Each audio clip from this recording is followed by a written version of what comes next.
And we will be, yes, welcome YouTube to Clear Vision Wednesday. I am your host here, Claudia Mühlenweg, known as Holistic Vision Coach. I'm a natural vision improvement teacher. I have been doing this for, I'm trying to keep up with I think 13 years now. And if you're interested in natural vision improvement, then subscribe to this channel. Right now, I have amazing guests on, and just like many other weeks, today I will have actually Carla. Let me bring you on. Welcome, first of all, Carla Sciaky.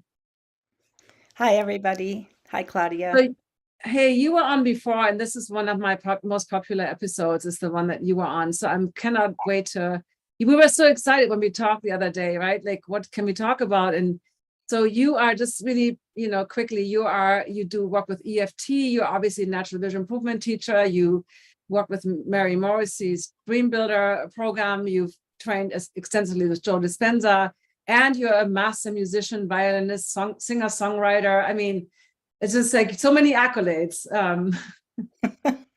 I can't stay in one place. So anyway, before we get going into our topic, which I totally love. When you came up with this title, I was like, oh my God, seeing through the lens of your heart, right? How powerful is that? That's on our topic today. But tell everybody just quickly, like, how did you get into this whole vision improvement business? In 2005, so 18 years ago, I had a lifetime of glasses and then contact lenses and then bifocals. And in 2005, I thought, let me just get really clear glasses and then I'll just be done with the contacts and everything will be fine. And I went to an eye doctor and she prescribed these lenses. I went to a very expensive glasses store and I bought really expensive lenses, frames, and I got the glasses, I put them on. I felt like in Colorado, we joke that from Denver, on a clear day, you can see all the way to Kansas if you look east. Uh-huh. It's not true, but I felt like I could see clearly all the way to Kansas. And a little voice in my head said, there's something wrong with this. And just a few weeks later, I heard Dr. Mercola talk about, he told a story of a man on a cruise who had never worn glasses. And then he found a natural vision teacher who I think was Thomas Quackenbush. And that person taught the first, we didn't call it webinar back then, like online course. It was a 7-week course, and I paid like what felt like big money for me. And my vision improved so dramatically in 7 weeks. But the amazing part of it was that at the end of the 7 weeks, I realized it wasn't just that I was seeing much more clearly and I had gone down diopters in my glasses, but that I was seeing in dimension and color and richness and texture, and I felt different in my body in a way that I didn't know I had been missing that. And for me, that was the more dramatic change.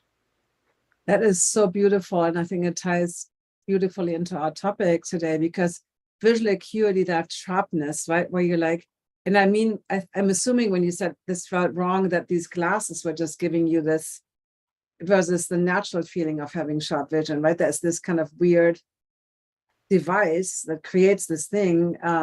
For me, it was always, whenever I took my glasses off, my vision was so blurry. So I was like, I had this super sharp vision, just like you described, but then I took them off and my vision was so blurry, like way worse than that before. And that felt wrong to me. But so that's amazing, that you did that in 7 weeks, because we get that question. I don't know if you get that question, how long does it take? And I always say it depends, because it does depend, right?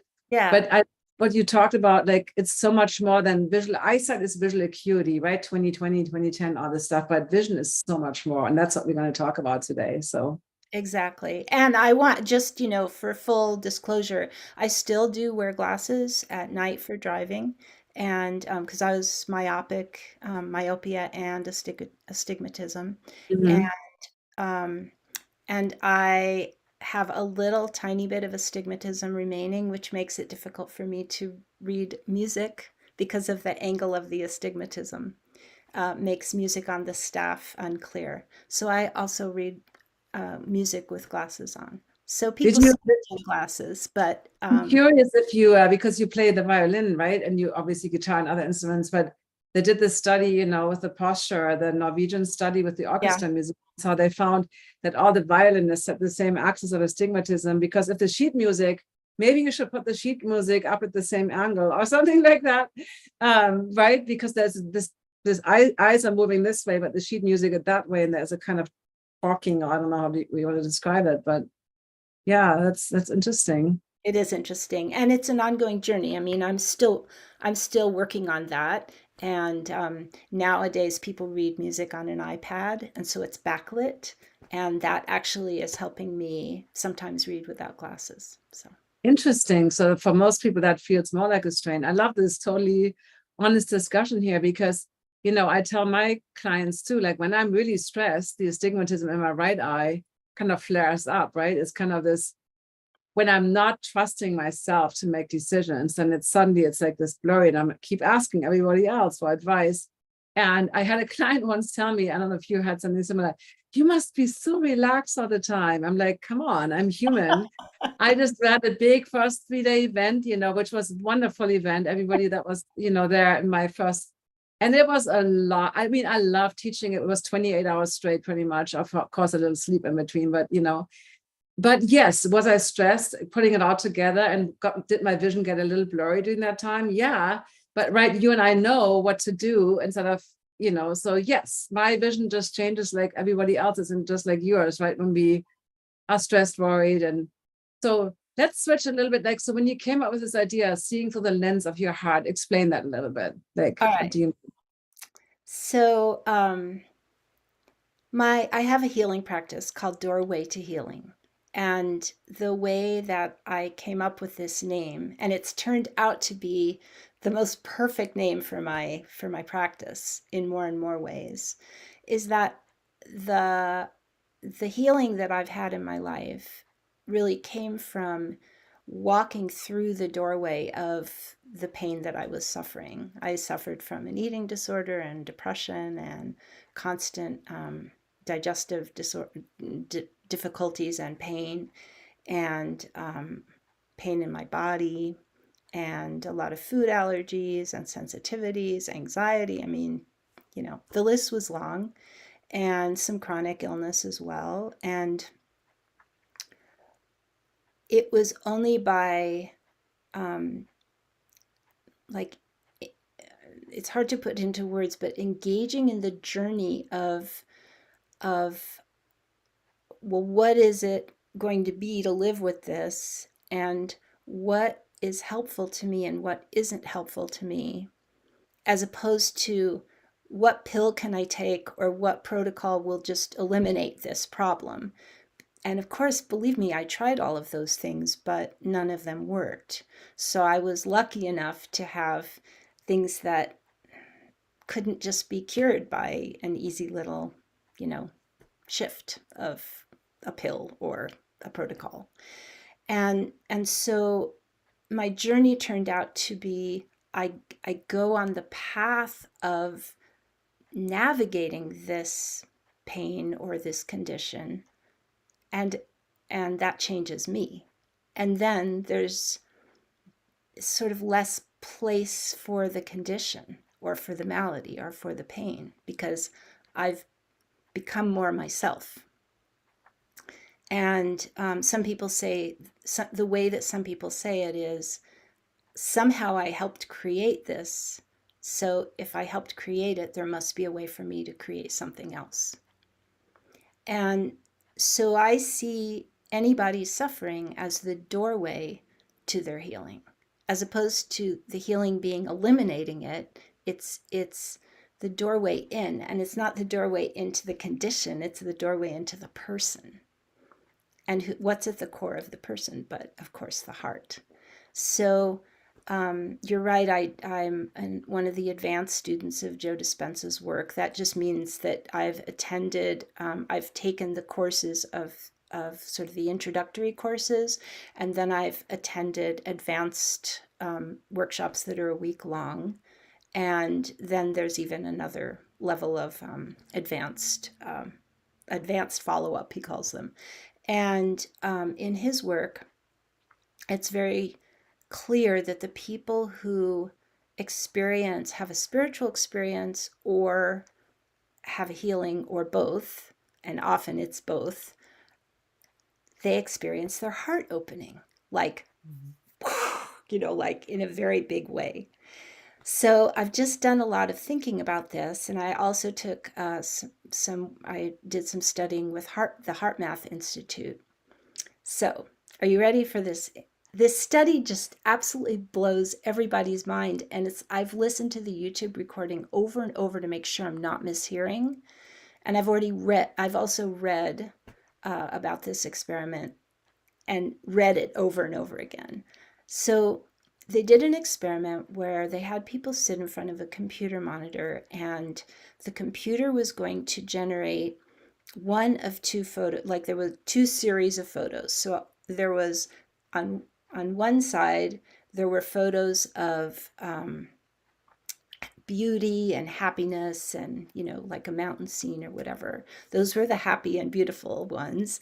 And then the other type of photo that was going to be posted were things like car accidents and snakes in your face, like about to bite you, and horrific horror photos.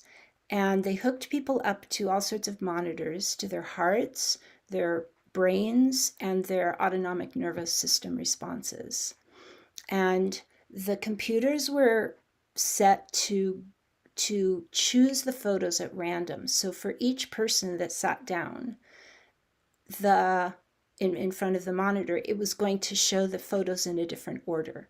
And the researcher had no idea what the order was going to be. The computer was programmed to do it at random, starting with that person sitting down. Without exception, the results showed, and they could see it on the on the readings that came Mhm. out from all of the monitoring, that the heart responded in one way when the pictures were horrific, and in another way, another pattern, when the pictures were beautiful.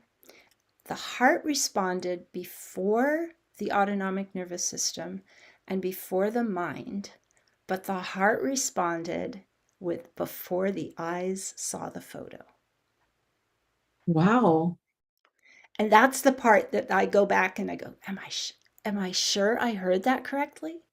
The heart responded before the eyes saw the photo and it registered in the brain. So to me, that just put me into a really different place about understanding how our minds work, because that said to me that the heart is almost like the sensor. We grew up being trained that the heart is the pump and it pumps the blood through the body. And even now that is being disputed. Some people have a theory that the heart is more like, I can't remember what it's called, but there's, when you have a canal system where there are locks and the water has to go up a level, there are these sort of valves and pump systems that keep the water regulated, and that's what the heart is for. That the heart is not pumping the blood, but rather it's regulating the balance of the flow, like your blood is going through different locks or different amounts of pressure in different parts of the body. So the heart is far from just a mechanical organ in our body. First of all, it's far from a mechanical pump. Second, it's an organ in our body, and it's part of the body. But it's also seemingly from this experiment, sort of a direct line to input that's happening around us all the time. So if that's true, now I go to the Bates method that you and I have studied at length, and all of our natural vision improvement colleagues have studied. And what we learn in the Bates way of looking at things is that when people first encounter something brand new that they don't know how to compute, they become nearsighted. It's an autonomic nervous system response. It's a sympathetic nervous system response. And once they become nervous in this way, the nervous system sort of becomes, the nervous system response includes going nearsighted until their system comes back into stasis, and then their vision clears. I do want to, just for those that don't know, so Dr. Bates used the retinoscope. Those machines are still out there, and you can actually see, you look into that, like the person looks at something, but you look into their eye with this retinoscope, and he could actually measure the so-called refractive error, which you meant, going into nearsightedness, how the eyes were not focusing on this unfamiliar object. So he even tested languages that people don't speak, like text, and even if they had 20/10 eagle eye vision, right? They saw something unfamiliar or something that their brain couldn't identify, and exactly what you just described so beautifully. So that blew my mind as well. I'm like, what? Like, why is this happening, right? So sympathetic state is that what we often, maybe not the best name, but the fight or flight response, that kind of stress response that puts you onto alert. Oh, something I don't know. Okay, so keep going. I just wanted to make sure that everybody understands what we're talking about. So many of us that work with clients to help them improve their vision hear this story over and over again, that sometime in their childhood something difficult happened, or they just had a chronically stressful childhood where, one of the parents was an alcoholic, or they were in an abusive situation, or there just was the new stress of a new child in the family, or they moved and they went to a new school. And then sometime after that, the teacher realized, or a classmate realized, or they realized they couldn't see the board. And so then they went to the eye doctor and discovered that they were myopic, and then they end up in glasses. So we learn by, we've heard this story so many times.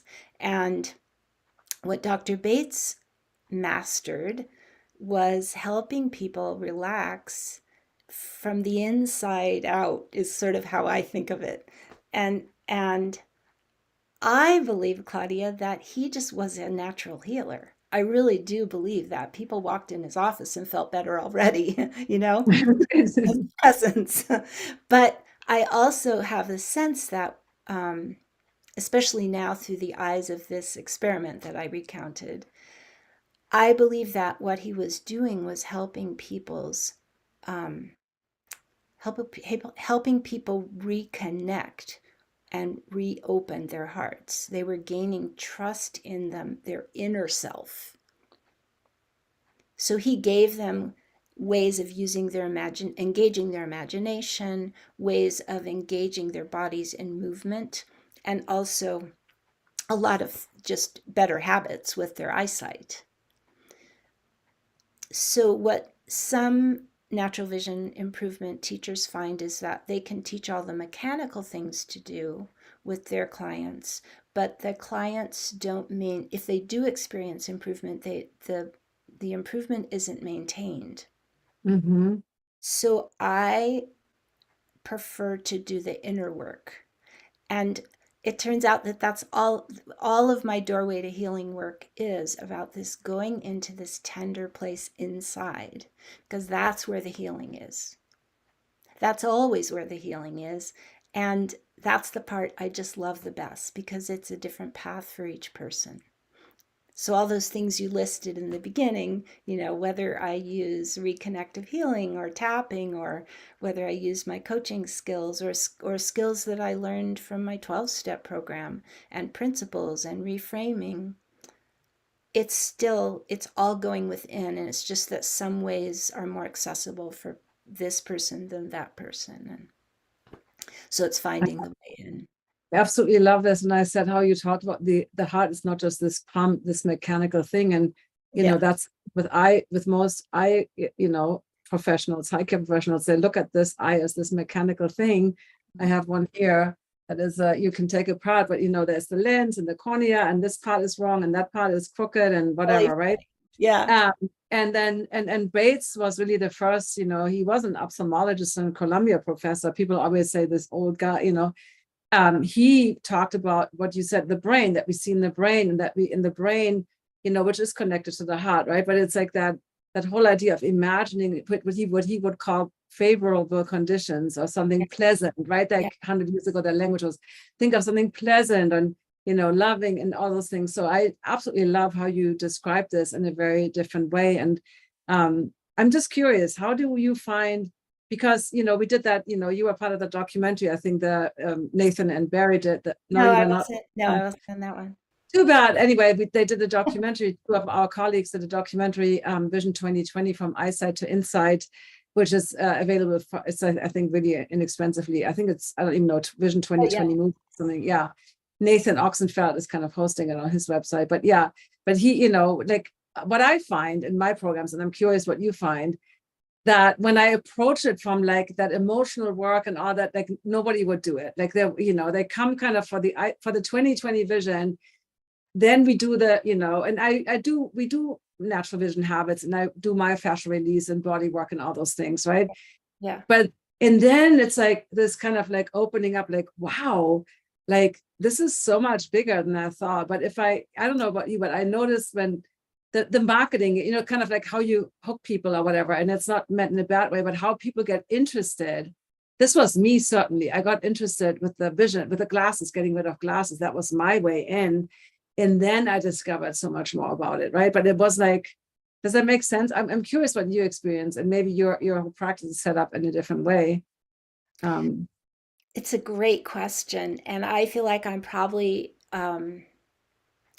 still exploring this because I feel like I've just in the last year learned skills that help me help the client go in a more um, powerful way than before. So I'm still experimenting with that, with this mhm. conversations with the eyes that you had a not Axelrod Yeah, yeah, on. yeah, yeah. And we were study buddies in that program. Yeah, So we did a mini, I think, I don't even know that, a mini training on that, which I definitely want to dive deeper into.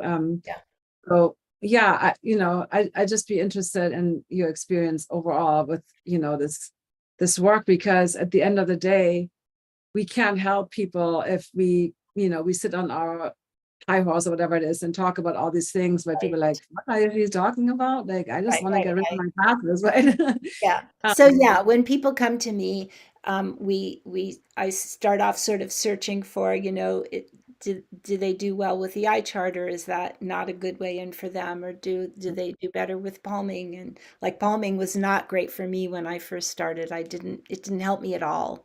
And but swinging was great. And so yeah, I go through the skills, and then actually sometimes in the conversations with the eyes, what comes out of the conversation is this these eyes are definitely telling this person that they want to move more, or hmm. that they want warmth more, or that they want fun more, and so then we pick the exercises that go, or activities that go more with what the eyes are asking for. So it's sort of both and then almost always right from the start. And for some people, it takes me several weeks before I feel like I can really go in with the inner work. Some people are ready to dive into that right away. Mhm. Um, but almost always right from the start, I do some sort of visualization. I really find that the visualizations are powerful, whether the person's palming or just has their eyes shut. And that's what this heart work is actually, the coming into a state of coherence. And let me explain what coherence is, like technically from the Heart Math Institute position.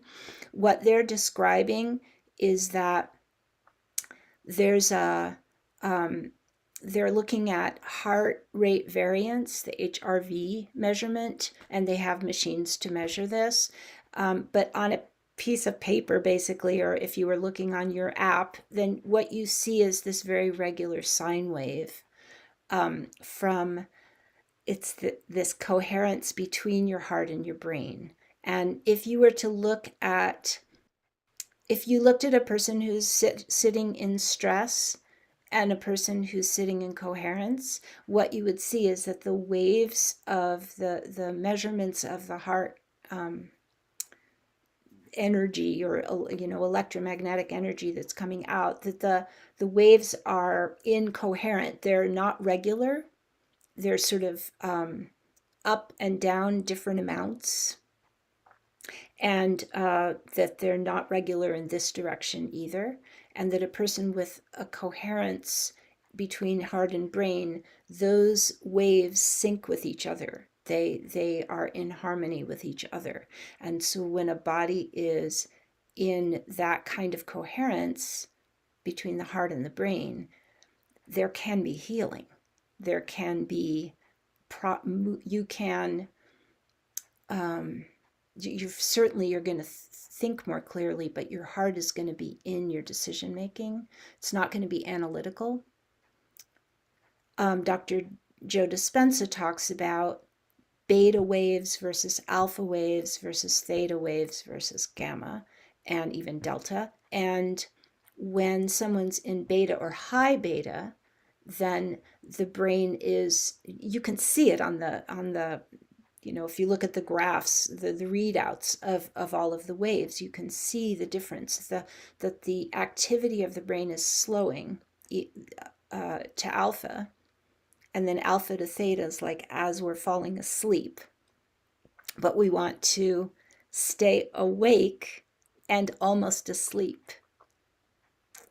And then you find out that there are people like Edison, who understood somehow, I'm sure he wasn't reading brainwaves, but he understood that in that state, he received intuitions that he hadn't been receiving in his busy analytical mind.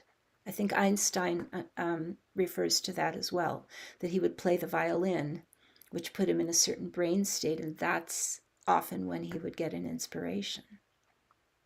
So this seeking this coherent state is where healing can basically, where it can begin.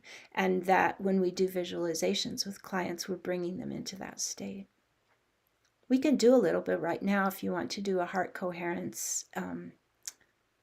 I would definitely love that. And I do have some questions, like how do you actually get people to, because that would be a question. Let's let me just ask you that, and then let's do it together. Sure. Because I used to do lots of private sessions. I don't do that really anymore. But then a lot of times we had these amazing sessions. Exactly, Yeah. everything was super relaxed, and there was big ahas, and then a week goes by, 2 weeks goes by, maybe they cancel the session, then they come back, and then you feel like you're starting from scratch. So there is that kind of where I'm feeling like I use the iPod, for instance, a little bit for amblyopia, the Jacob Lieberman one. Unfortunately, all of them broke, but it's a kind of a tool where Yeah. and sometimes I feel like people love equipment. There is this kind of like, oh, I have this equipment that I can use. And I know HeartMath has this beautiful thing, which I have to get, I don't even know. But so how do you, like, before we do the meditation, how do you help them to actually, beyond the sessions, to kind of actually do this every day? Like, is there some kind of protocol or some kind of whatever you use to get people to that? Absolutely. Because everybody's different. I get some people that come in that just want to do something. So Yeah. I have to give them something to do. I have other people who come in, as soon as I give them something to do, that is going to be the thing that they don't want to do. There's some people that are just really resistant. And I'm a little bit that way on violin. When I take lessons, the very thing that my teacher tells me to practice is the very thing I don't want to practice now. So, The so little it's one of the, rebellion, the little rebellious mind, probably from childhood in school, like, no, that's exactly what I don't want to probably, do. yeah, exactly. So I have to be like the rebellion or resistance. The meter has to be in me, but I have to discern that with each of my clients. So um, when when I have a client that is not really registering with any of the physical things that we're doing, and I start really coaching them, and then what we discover is that there's obstacles in their thinking. And usually once we hit those obstacles, then I lead them through a visualization that can help shift that. Sometimes we tap. I haven't been using tapping a lot lately, but I could try that again with some of my clients. And in the visualization, when they come out of the visualization, I generally ask them, what struck you? And then that is the takeoff point for them to either be journaling or meditating on each day. And because it came from them, they they feel more drawn to doing, to addressing that. For because of my coaching training, I've really learned a lot of tools about reframing and learning sort of the pitfalls. I guess you have to start understanding how you create or find pitfalls for yourself. And I help them with that. And that's so much of what this work is, right? Because we became, if you read, I love this book, the Martin Brofman book. And I Oh know yeah, you had Ainhoa on a couple months ago, right? And she worked with Martin Brofman. So he goes through each of the different personalities, the personality of a person who's nearsighted, the personality of a person who's farsighted, astigmatic, cataracts, macular degeneration, all of them he goes through. And then you start seeing that, oh, this personality type, which is basically defined by when my tender heart got assaulted in one way or another by whatever in our lives, because all of us receive input that we at some point in our life that we didn't want, either bad timing, or we were too sensitive, or it was a bad personality delivery, or whatever it was. So we adapted by, if we're coming to Claudia or Carla or one of us, then what we did was we blurred some part of our vision. Our brain was very accommodating and said, whoop, they don't want to see anybody past this distance. Too scary. Or they don't want to see anybody in the close circle. Too scary, too threatening. So let's make that unclear. It's a protective device that our body just accommodates. It just steps in and goes, okay, that's what you want? Great, we'll deliver that. And now what we want to do is open this place, because now we're grown-ups and we have more skill and we can learn more skill. And the scariest place to go is the place that is the most tender. God, it's beautiful. I'm just looking on YouTube if there's any questions. All I'm seeing is I'm loving this. So up your alley, my alley. This is interesting and enlightening. So those are the comments I've seen. I don't see any particular questions. So why don't we do a little meditation? I totally love that idea. And tell us roughly how long it is for anybody watching. Just what you plan, like 5 minutes? Yeah, Or- let's do about 5 minutes. Okay. All That right. should be good. So, and I'll start on the offset by just saying that I always create this like it's different every single time I do it. So I don't know what's going to come out of me. But part of it was brought to me originally by Greg Braden, who was basically in a workshop teaching us how to find this brain heart coherence.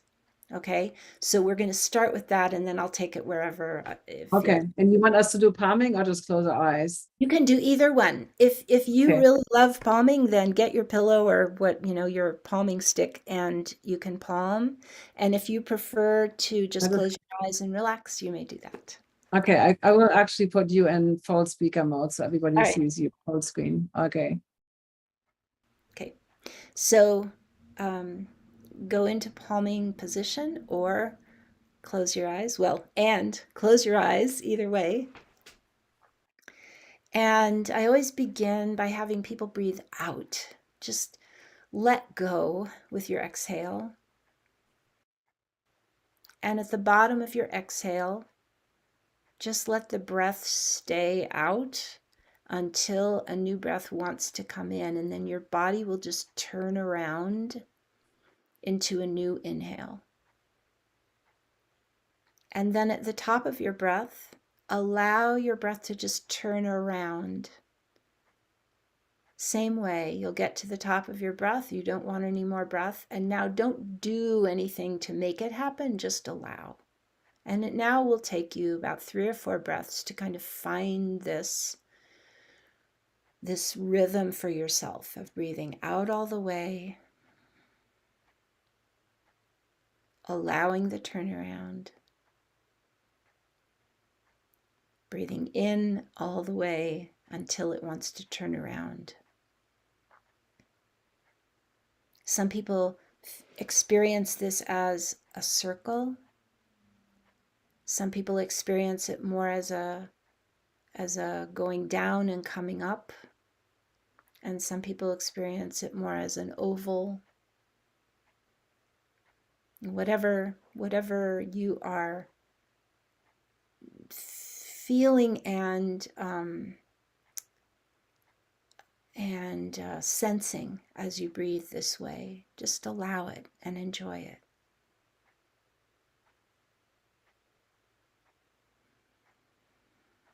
And find your own rhythm. And as you settle into this rhythm, just do a little scan. Make sure your feet are on the floor in a comfortable way and that you are comfortable in your chair. You can adjust your posture slightly if you want to settle in a different way.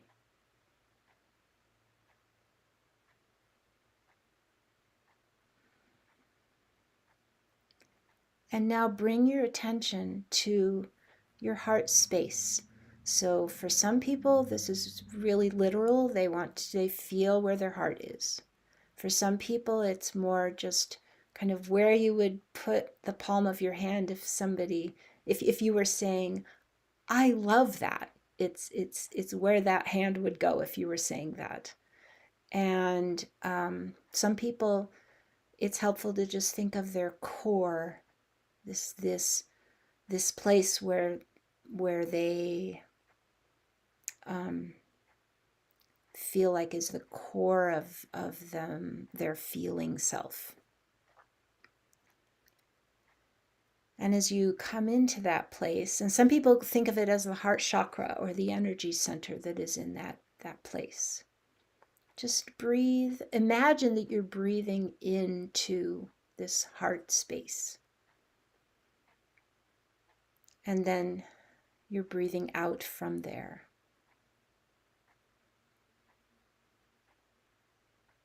And so allow your breath to, just in your imagination, to be coming through, in and out, through your heart space as you breathe.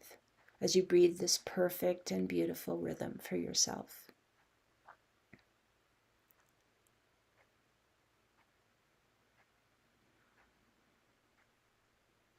So now I invite you to think of something. It can be a visual image, or it can just be the memory of or the thought of a person or a pet or a beautiful place that you love being in that presence. And bring that person or pet or place or image in as you breathe in and out of your heart.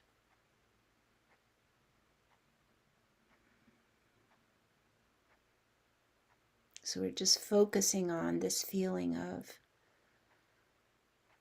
of either love or appreciation or a gratified feeling, perhaps a feeling of compassion or care. And breathing that in and breathing it out.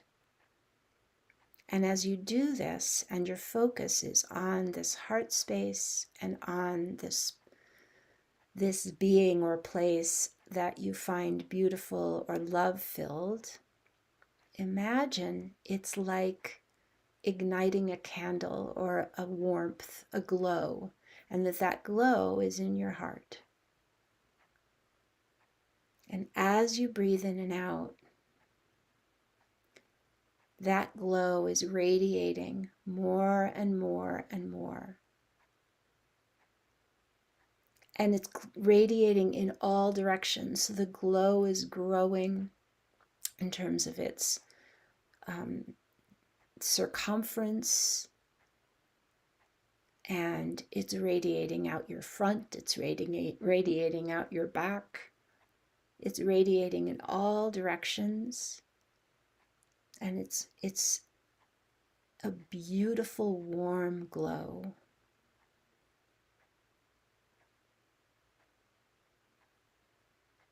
And it grows so extensively, it expands to the point where your entire head and torso are encompassed in its glow.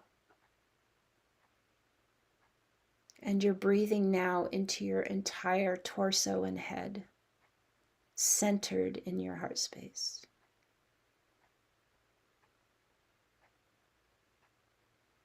So now I invite you to just come up with a catchword, a keyword, perhaps a visual image or a descriptor that is going to help you carry this feeling that you have now with you so that you can call on it sometime in the future when you want to. Something that will help you remember what this feels like and help you conjure it back up.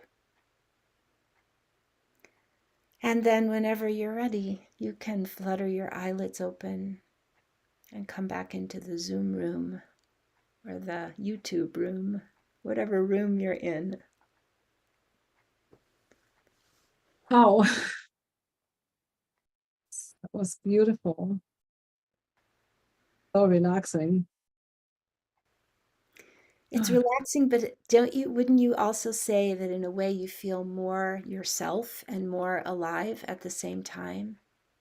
I feel like this immense gratitude for myself and it's for everybody. Like it's just for you and guiding us through this and my community here. And I just felt incredibly grateful and loved and supported. And, you know, as a farsighted person, that's my background, right? I've always been out there helping, like, you know what Martin Boffman would talk about, the bubble, always helping everybody else. And so for me, it's really important to, you know, the self-love and letting things get close. And that's really what this did for me.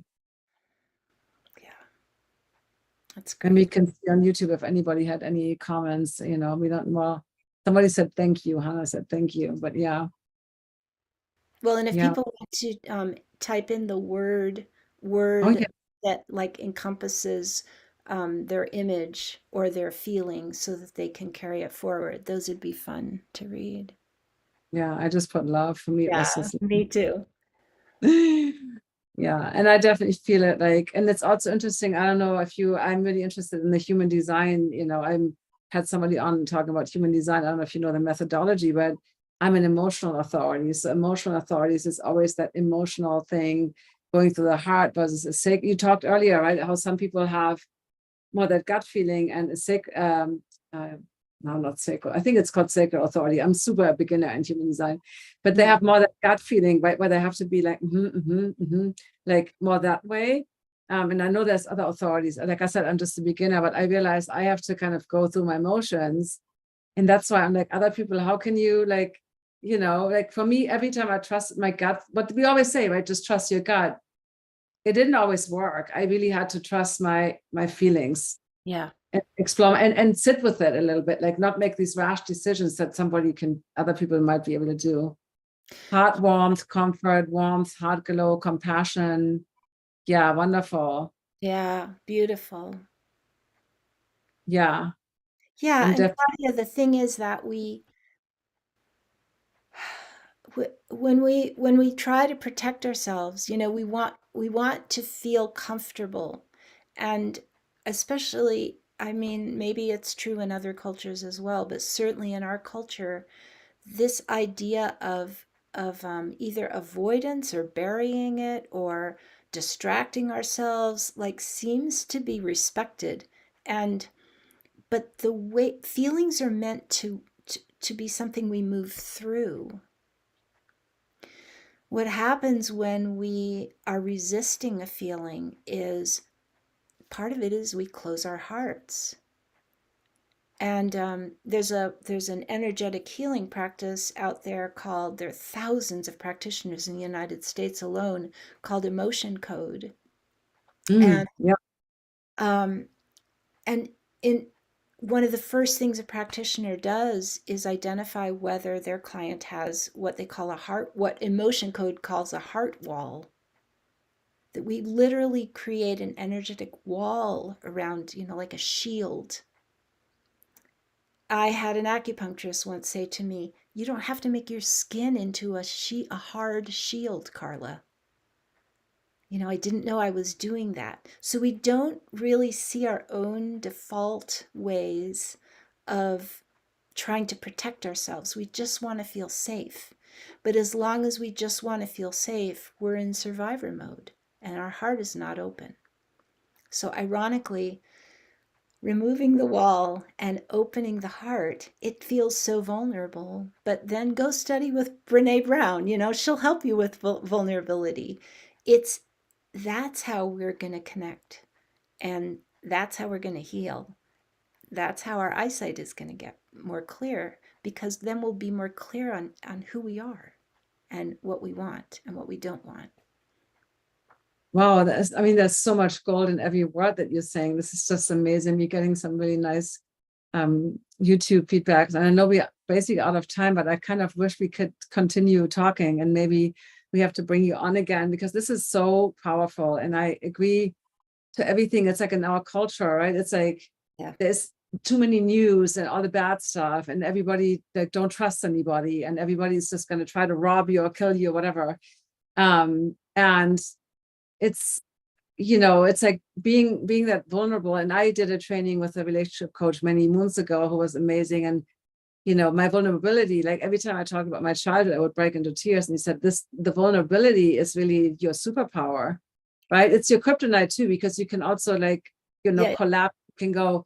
So we can, that was called Re-Relating by Josh Decker, who I studied with, but now I don't remember, but it was like the other syndrome is like posing and just being like, collapsing. Or I have the sheet over there. I could look it up. But basically, when you're in your sweet spot, right, you're vulnerable, but you're not feeling like, you're going to collapse the second somebody says something to you. So you're open, but yet like you're standing strong, right? So you're not able.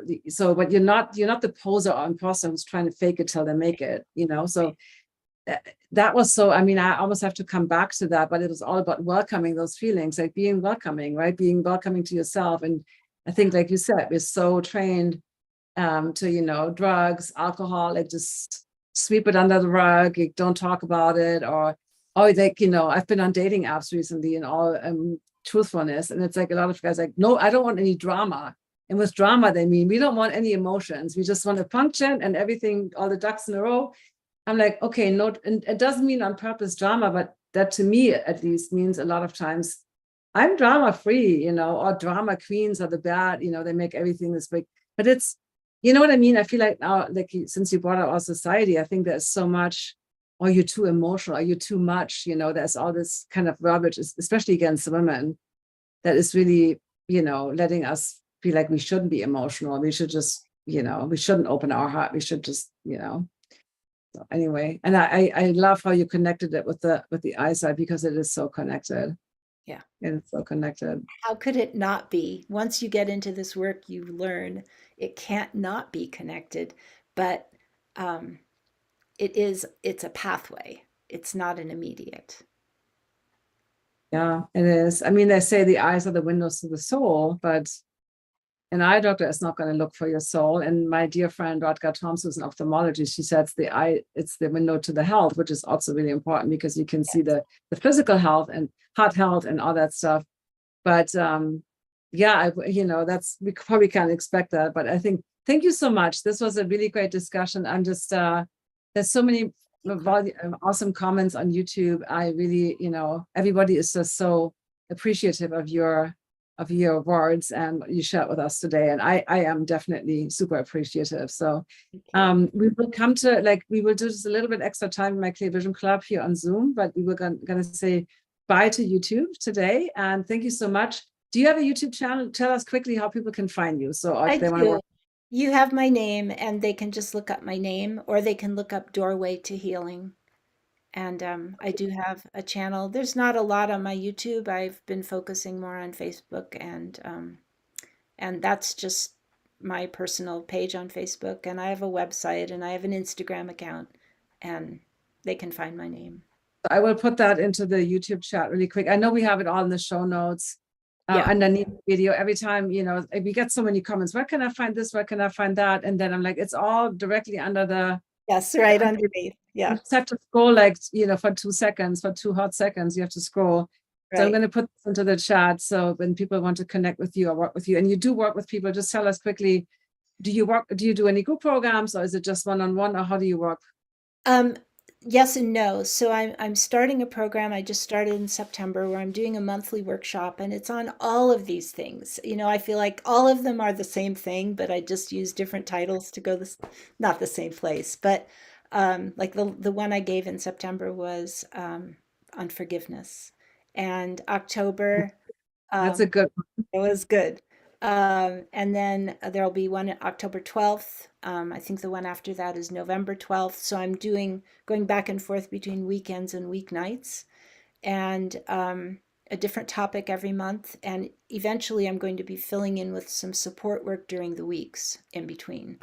Right. But they can find out about that by just getting on my email list, which means going to my Doorway to Healing website and signing up on the email list. And that's like an online seminar. Is that for free as an investment, or how does this work? The small investment, and then they decide if they want more from there or not. Yeah, thank you for asking. I love that, because I feel like I just had this talk yesterday I did a YouTube live also about my different programs, and I talked a little bit about, I have lots of free offerings just like you do. And but do you have skin in the game? Do you have some kind of commitment? Because sometimes only when we actually invest money, right, and time and energy into our healing, or our whatever we want to call it, then we actually do it, right? Because otherwise there's daily life and busyness and all those things. So I super appreciate you. I put all the links on YouTube as well. So if you want to reach out to Carla, you find her on Facebook and Instagram under her name, and also on Doorway to Healing or carlasciaky.com. Thank you so much. Thank you, YouTube. All right, see you guys next week, and we're going to do